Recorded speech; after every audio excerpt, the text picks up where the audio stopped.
Hey! You three again? It's bad enough you annoyed Red for so long, now you decide to just come and annoy me? What's with that? Well, James started, we thought we'd take a break from the tour and go after some bigger fish. And now we have your He stopped in mid-sentence when he noticed that Stardart's Pichu was right there, perched on Stardart's shoulder. Chew? Wait, if it's there, then what do we have? The five of them looked down into the net, under the basket of the balloon. There, they saw Pichu, who was struggling to break free from the net that held her. Well, it's a Pichu, all right, Meowth stated. That's not what we were aiming for, Jessie said. She then turned to James. James, you were in control of the net on the balloon. What happened? Well, it's not like I had time to aim, he argued. I had to fire quickly, so I aimed for what looked like a Pichu. At least I got a Pichu! While Team Rocket continued to argue, Stardart grew tired of the fact that this was even happening in the first place. He focused. An aura of light surrounded him, growing more and more intense until it burst. Stardart was now floating, like energy flowing around him. He floated upward to be in line with Team Rocket's balloon.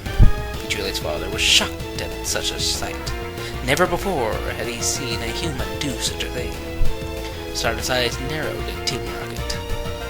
Well, while you guys play the blame game, he said, as he brought his hands back, focusing his light energy into a ball that he intended to throw at the crooks. Why don't you deal with this? Team Rocket screamed as they saw the energy ball form. Quick, James, Jessie called. Our secret weapon! Right, James replied as he started looking around for something in the basket.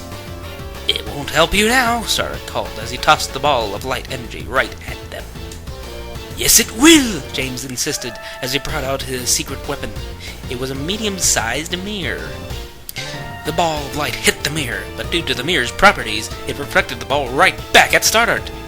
I hate you, he quietly said, as his own energy ball hit him, sending him and Pichu crashing into the ground. It worked, Meowth cheered. At last, James added. But I don't think he'll stay out like that, Jessie said with concern in her voice. Let's get out of here while the going is good. James and Meowth nodded their agreement, and they got their balloon to start moving away from the scene. Pichu's parents weren't about to let them get away. They started chasing after the balloon. Pichu, her mother called out to her. I won't let some dumb humans get away with my daughter. Pichu's father had that angry look in his face. The one most children would be afraid of if they saw their father with it. Once again, the Pokemon language couldn't be understood by the humans. Jessie and James turned to Meowth for a translation. You know what they're saying, Meowth? They're talking about how we aren't going to get away with this, he said, giving his rough translation. No, please, Jessie scoffed. That's what they all say. And they usually mean it, Stardart called, getting back up from his rough landing. Pichu, we're going to have to take a different approach to this. Pichu nodded. Yes, for Pichu, he said, looking back at Pichu, who looked really frightened at the moment. Stardart saw the look of concern on Pichu's face. He figured out what was going on. Yes, Pichu, he said, for your girlfriend. Pichu turned a bright shade of red upon Stardart's words, and was about to say something when Stardart regained his composure. His light aura flowed around him again, and he flew like a Super Saiyan at Team Rocket. Meowth screamed out, Stardart, 6 o'clock! Again? Asked Jessie. Get the mirror ready. Stardart moved. Team Rocket hadn't realized he wasn't going for them. This time, he called out, Pichu, now! Pichu jumped off of Stardart's shoulders and executed a perfect iron tail onto Pichu's net. It suddenly dropped from the cut, but Stardart was quick on the catch. Don't worry, I got you, Stardart reassured the Pichu. Stardart floated up again. Oh no! James cried out. Stardart smirked again. Time to send you guys packing, he said, preparing his next move. Just try it, Jessie taunted. With our mirror you can't hit us, James gloated. Aye, that be the problem, Stardart said as he flew up again, with Team Rocket holding up the mirror in defense. Or is it? He smirked, switching the net from holding in his hands to holding it between his feet, so that his hands were free. Now I got you. Light copy! His light aura flowed around him. By saying the word, Stardart reached into his mind, looking for a move he remembered seeing. Letting his light aura take control, he let his muscles tense up in preparation for the attack. His hands glowed with fighting power as he prepared to use Brick Break. With the light aura controlling his body, he executed the move normally reserved for Pokemon onto Team Rocket's mirror. It shattered into pieces, making James scream like a little girl. "Don't you know that's 7 years bad luck?" meowed Question, trying to sway Stardart from performing another move like that. But it was too late for it. "Yeah," Stardart said. "Bad luck for you!" After saying light copy once more, Stardart charged up an attack, holding his hands back as energy formed in between them. The three of them could see what he was preparing. All Jesse could say was, "Uh-oh." "Kamehameha!" Stardart called out, forcing his hands forward and unleashing a powerful beam attack at the balloon. The balloon exploded, sending Team Rocket sky high. "Looks like Team Rocket's blasting off again!" Three called as they disappeared into the distance. Stardart carefully brought the net, holding Pichu down. They proceeded to cut it open and let her out. "There you go. Safe and sound," he reassured her. Pichu bowed at him. "Thank you so much." While Stardart didn't understand the words, he surely understood the meaning. "Ah, no biggie," he said, trying to be modest. "Pichu, you're safe." Her mother caught up to them. She held her rather tightly, being rather relieved that she was safe at last. "Of course, Mom." Pichu was getting embarrassed at her mother's actions. "Regardless," her father started, "this wouldn't have happened if that human never come around." "What do you mean?" the mother questioned. "Humans bring nothing but trouble," he said, then turned towards Stardart with an angry face. "I think it's about time you left." Stardart could tell from that look the father didn't like him. "Something tells me I'm getting blamed for this." "But Dad, he saved me. He can't be bad, can he?" Pichu had questioned. "Like I said, it was him that brought those other two, and that Meowth. Pokemon can't live in peace with humans around." "But," Pichu had started to protest. "No buts about it," her father scolded. "I know when I'm not welcome. Come on, Pichu. We got a bit more training to do before we head back to the Port Tree Network building." Pichu sulked a bit, but nodded. He then turned to Pichu. "Goodbye." "Goodbye," she responded politely, but seems she didn't like the idea of him leaving either. Stardart darted off, with Pichu following behind him, glancing back only a second before pressing on. Pichu watched them as they disappeared into the distance. "Good riddance. I told you they only bring trouble," her father said, reinforcing his views. After that, the three of them started walking themselves back towards their home. Pichu couldn't stop thinking about Stardart and Pichu. She figured that since Pichu had a trainer, that they had a lot of adventures, a lot of fun, maybe even discovered new things. She could only imagine the places they went, the things they did. At the same time, she tried to imagine herself in those situations. Granted, the thing with Team Rocket was kind of scary, but she figured it was all part of the big adventure. Stopping the bad guys and everything. Being a hero. Her life here was, as she put it, very dull.